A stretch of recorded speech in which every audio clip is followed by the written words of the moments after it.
Hi, I'm Brittany Riley and you're in the kitchen with Britt. We're here at the Kitchens and Home Appliance and we're going to be making some sous vide egg bites. So sous vide means under vacuum. So generally we would have, kind of like a large vessel, and we have a wand that we set the temperature and it will heat all of the water in that vessel to that exact temperature, and then it'll hold it there. So it's really beneficial for a lot of different things.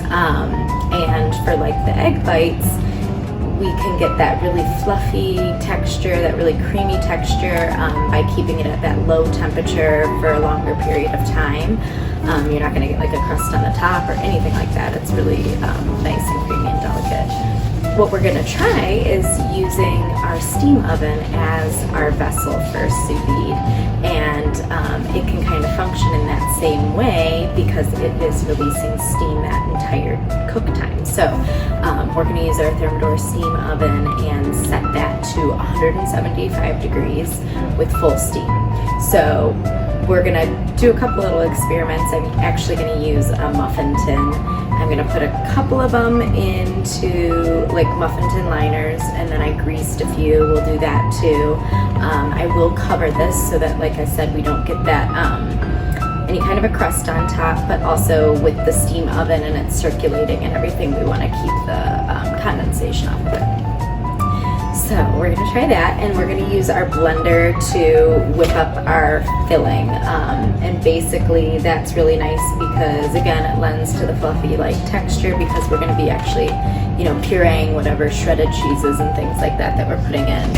I'm going to be using just egg whites. You can use whole eggs as well. I'm going to be adding some Gouda cheese and some Parmesan. I'm going to add a little bit of rosemary, salt and pepper, and then I'm also going to put in some broccoli into some of them. And for that, we will not put that in the blender. We'll just kind of set those in the bottom of our muffin tins and then pour our mixture over the top of that. If you wanted to do, there's a couple other options, like a little 4-ounce mason ball jar would be perfect. And you would just put the lid on the top and kind of gently, just very loosely put that ring around it as well for the lid. So then that way it can kind of breathe still. But like I said, we're using this. So we'll get some cheese in here. I'm just gonna put in whole rosemary leaves since it'll chop it all up.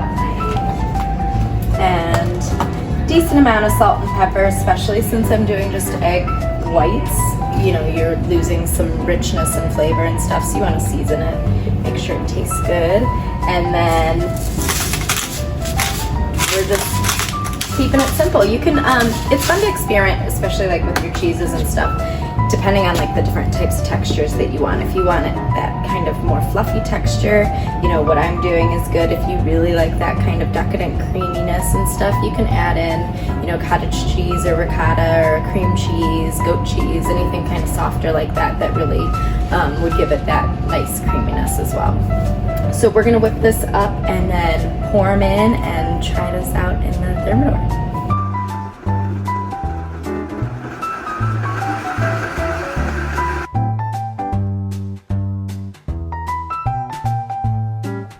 We have our little guy all filled up, covered up, steam oven at 175, and we're gonna start this at 30 minutes and we'll check on them.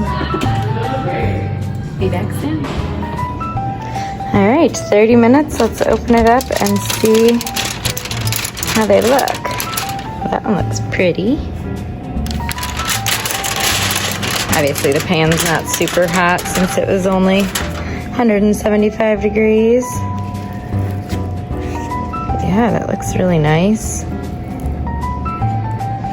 Pulls away. We'll see how my greasing of the pan was. I'll run a knife around it to see if I'm gonna be able to just like pop them out like I had hoped. They also sell different silicone containers that you can do it too, where you can pop them out nice and easily. But I think these in the 4-ounce mason jars would be awesome. I'm excited to try them. Enjoy! So these are pulling away from the sides pretty nicely. I'm just kind of running the sharp knife on the top, and I'm able to just pull it completely away from the pan. Might need to get a little spatula to kind of pop them out from the bottom. These look great.